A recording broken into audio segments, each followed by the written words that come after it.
Totoo ba yung sabi ni Ninyat na kwento niyo po sa aming researcher,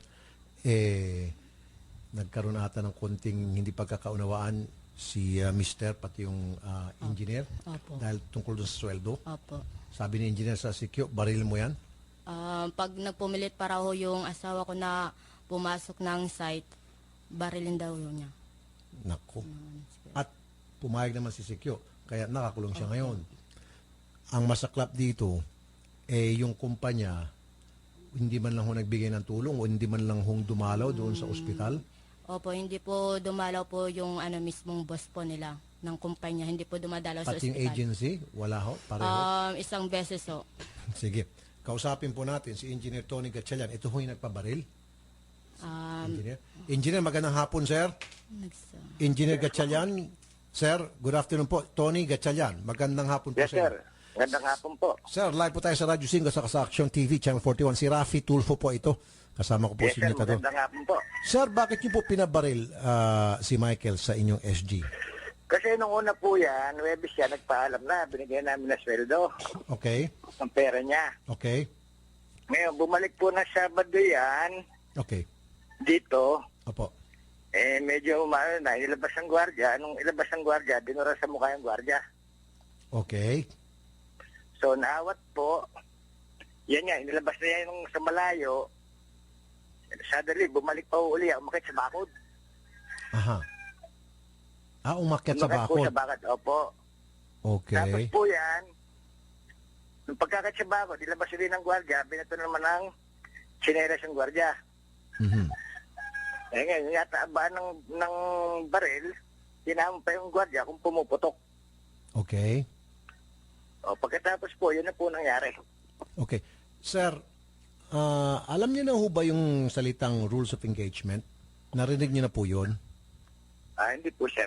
Okay. Ang rules of engagement, well, dapat sasabihin ko rin to sa security agency. Gagamitin lamang ng security guard ang lethal force, which is, yun nga, yung pamamaril, kung Apo. yung pong tao na kakumpranta niya, meron din pong armas na malalagay sa pangalan ng kanyang buhay. Kakakwento niya po sa amin, tsinelas po ang ipinambato sa SG, ang ginanti niya, baril. Anong klase yan? Apo. Di Yes, ba? sir. Pag tsinelas po pag binato ng tsinelas yung security guard ninyo, dapat binato niya ang sapatos niya. Magbatuhan na lang sila. Di ba? Yes, sir. Okay? And most likely, baka itong si Foreman, sir, nakainom to, ba't niya patulan? Pangalawa, sir, hindi sana nangyari ang lahat ng ito kung naswelduhan siya ng tama. Mali ho yung pagkasweldo sa kanya, kaya po siya nagwawala. May sweldo po yan. Umuutan sa kantina yan. Pero sir, Marami po mga kaya nga sir, pagpapatuloy nagwawala niya. siya dahil nga po yung kanyang sweldo ay hindi sapat. Hindi po totoo yan, sir. Okay, sandali lang po Tanong sa kanya. Hindi totoo. Sige, Mrs., hindi raw totoo yung mali ang pasweldo sa mister. Ito po yun kasi po hawak pa po ng kapatid ko yung 500 piso po papuntang ospital. 500 lang po talaga. O bakit Pera-pera. 500? Opo, bakit 500 lang po engineer ang pinasweldo po doon kay Hindi po Michael? totoo yan. Kasi po, Webis pa lang, binigyan ng pera yan. Dapat pinaluwag. At saka po tao niya, hindi asawa. Ang daming utang po sa akin yan. Kinakalimutan ko na nga eh. I see. Okay, sige. Kalimutan na po natin yung maraming utang at bigay na kayo ng advance. Yun na lamang po na yung pag-uutos nyo sa security guard na barilin si Michael. Kahit na anong klase pa pong pangungulit niya, hindi ho tama yung ginawa nyo pamamaril. Wala akong katotohanan yan. Dahil nung baril niya, nakatalikod doon ako at ako may kausap yung mga tao ko. Nagmi-meeting ako. So, ibig sabihin yung pamamaril po ng gwardiya on his own na wala hong nag-utos sa kanya? Wala po. Siguro natubok niya yung gwardiya dahil ginuran, binato ng tsinelas. Okay. Now, sir, empleyado niyo po si Michael. Nagtatrabaho po sa akin yan. No? Yes. So, anong tulong na ibigay niyo so far habang siya po nasa hospital? Nandyan nakapagbigay na rin po ako sa on the spot. Nagpabigay na ako sa asawa niyan. Mrs., nagbigay na raw si Opo, engineer? pautay-utay ho. Kung hindi pa ho kami magmakaawa, saka lang ho kami bibigyan. Pautay-utay Okay. ho. Dapat, sir, security agency Hindi ang po yan. sasagot. Yung nagmakaawa po, walang katotohanan yan. May witness ako, yung barkada, pinadala ko agad ng pera yan. The same day. Apo. Nung uli, pumunta sa akin niya, kumuha ng pera, bigay ako. Okay. Pero sir, dapat yung mga gamutin, kailangan sagutin po ninyo at saka ng agency. Tama, sir? Lahat? Dapat? Yes, sir. Kasi, sir, yung agency, wala akong kontrol doon. Sige po, sige po. Salamat po, Engineer Gatchalian.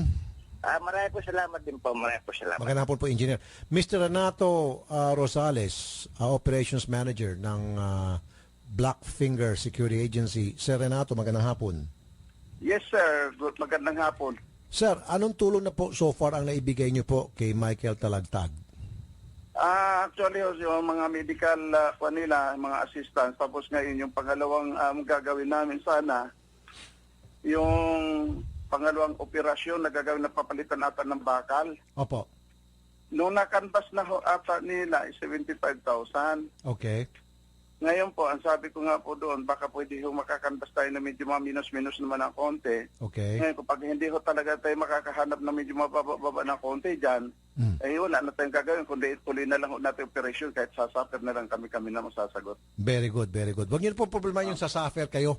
Nagsasuffer na po yung biktima. Mas matindi po yung suffering ng biktima ngayon kaysa yung magsasuffer kayo pag gumastos kayo ng malaki-laki. Ano po? Di bali sir, Opo. Huwag niyo pong isipin yung magsasuffer kayo sa gagastusin nyo. Isipin niyo po yung suffering ng family at lalo na po ng biktima na nakarating sa ospital. Ano po, sir? Okay, sir? Kasi sir, hindi nakakatulong sir eh. Nakikinig ngayon po itong mga kamag-anak ng biktima. Iniisip niyo po yung kapakanan ninyo, suffering ninyo sa paggastos. Hindi niyo po iniisip yung pong kalagayan ng kanilang kamag-anak. Ano po? Okay. So sir, ganun ha. So maasahan po namin na kayo po ay tutupad sa inyong mga sinasabi at sasagutin niyo po lahat ng gastusin. Kasama po yung kumpanya. Sige po. At saka isa na lang sir. Okay, good. Okay, Turuan niyo po yung inyong mga security guard. Bagamat meron nga din pong kasalanan dito si Michael Talagtag dahil nga po siya ay makulit. At siyempre, kasama... Tawagan mo ulit si ano para pangaralan natin itong agency para pagsabihan yung kanilang mga tauhan. Okay, si Major Bernard Fanicio na lang ng Sosya. Major Fanicio, magandang hapon. Magandang hapon po, sir. Sir, bago niyo po bigyan ng lisensya ang mga SG ninyo pagkatapos po ng training, tinuturo niyo ba sa kanila yung tinatawag na rules of engagement? Tinuturo po yan sa training po. Okay. Kasama ho yan. Opo, sir. Kasama yan. Okay. Sir, dapat palagi niyo po pinaalala sa mga security guard niyo ninyo yan. Di ho ba yung rules of engagement? Opo, sir. Alright, sir? Sige, sir. Salamat po, Major Fanicio. Kung sakasakali, sir, hindi tumupad po yung mga kausap namin ngayon, yung security agency at saka po yung kumpanya na sagutin yung mga gastusin ni Michael Talagtag, biktima ng pamamaril, kayo ho ang lalapitan namin para obligahin po yung dalawang kumpanya na Opo, sir. Papuntahan niyo sila dito po, sir. Sige po. Salamat po, Major. Sige po, sir. Magandang hapon po, Major. Okay, Sir Renato. Opo. Okay. Gusto ko lamang po ipaalala sa inyo at paalala niyo po sa inyong mga security guard na magjo-duty kung sakali man hindi sila pagsabihan sa SOSYA. Yung pong rules of engagement, alam niyo po yon? Opo. Alam niyo po ibig sabihin ng rules of engagement? Opo, ngayon, tungkol regarding po doon sa kanilang duties and responsibilities. Ano pong ibig sabihin ng rules of engagement po, sir? Anong ibig sabihin ng rules of engagement, sir? Hello, sir. Ano ka gusto kasi na dito, sir? Sir, Hello, sir. ano pong ibig sabihin ng rules of engagement? Ano po yung nilalaman noon? Ano pong definition noon? Okay, sasabihin ko lang sa iyo, sir. Sa kasong ito, sabihin na natin makulit po si Mr. Talagtag at siyempre bilang isang security guard, kasama sa kanyang duty, yung mga makukulit, ipapacify niya at para hindi na magiging kulit pa, hindi na lalo mangulit pa at makapasok doon sa bakuran ng kanyang pinoprotektahan. Okay, sir?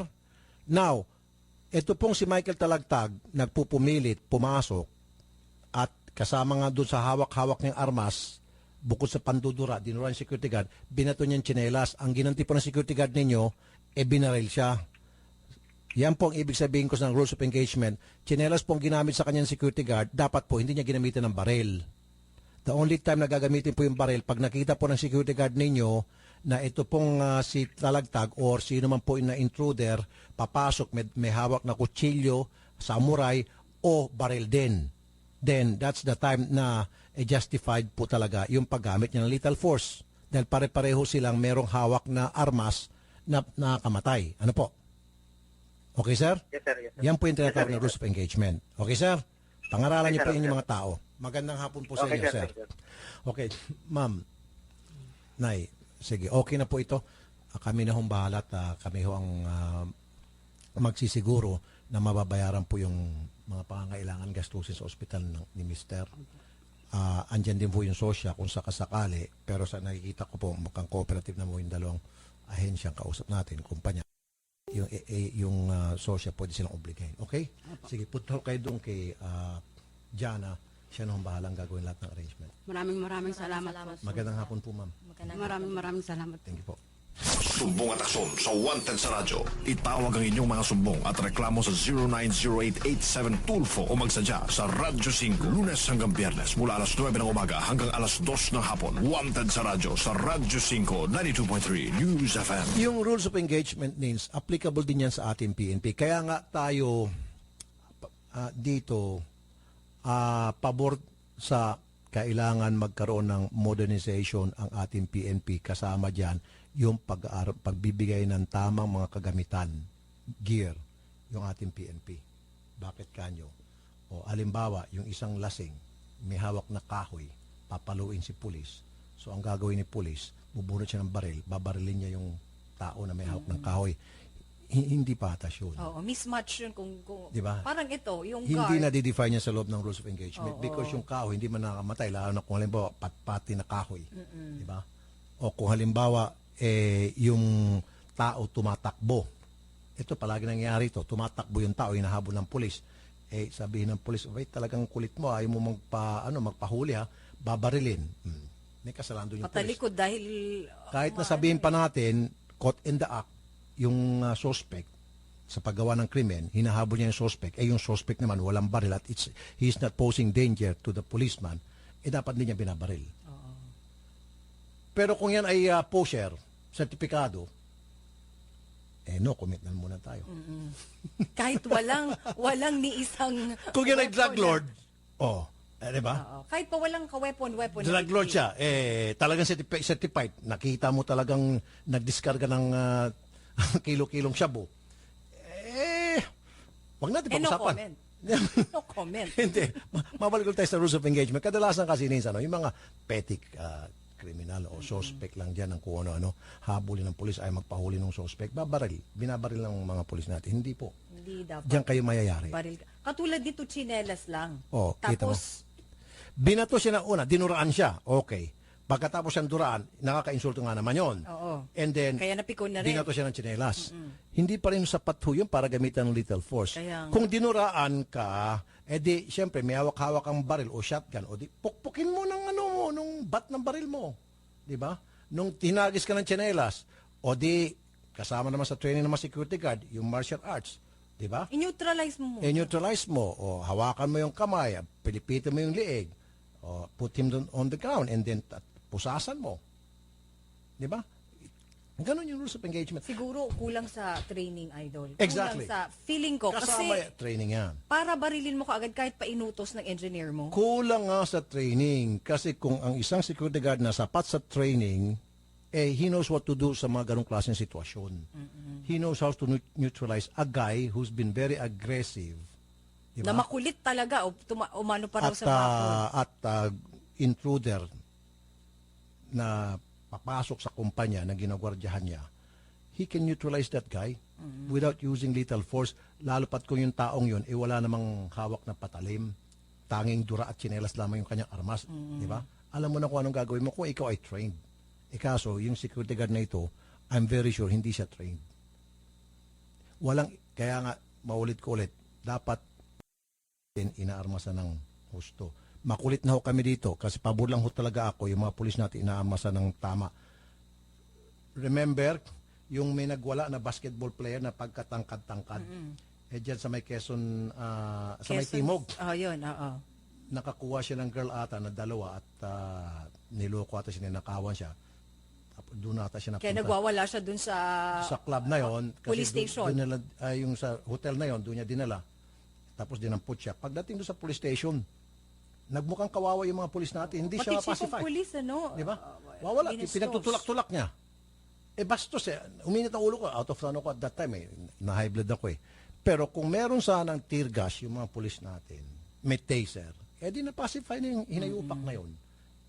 Tear gas pa lang, ano na yun, kahit anong tangkad yung mata noon, Manu-neutralize na siya, napaluhod yun, tinisil mo pa, tapos sabay posas. O kaysa naman yung kitang-kita na kinawawa yung mga pulis natin. Pinagtatadyakan, tinutulak-tulak.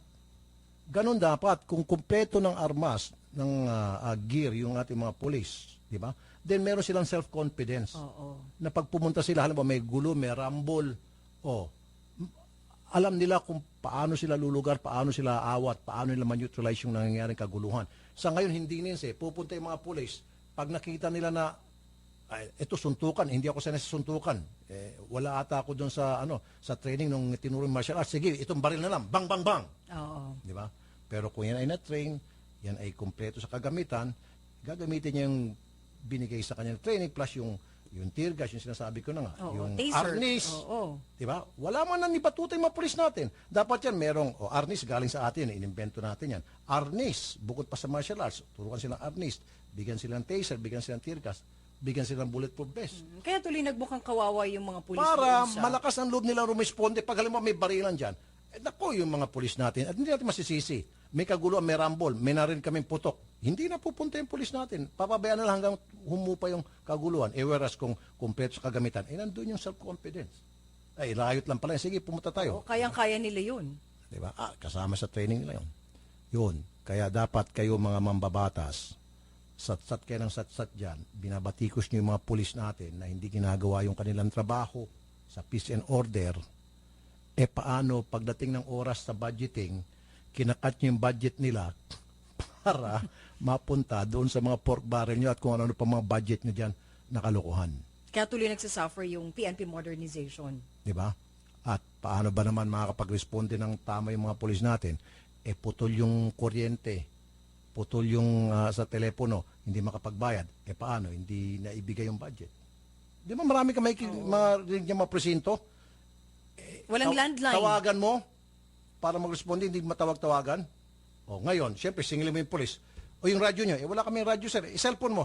Personal ko ito. Oo. Di ba? I have the right not to give it away to anybody. Tama nga naman. Kaya... Okay. Be sure to come back. Use 5 everywhere. Copyright 2016.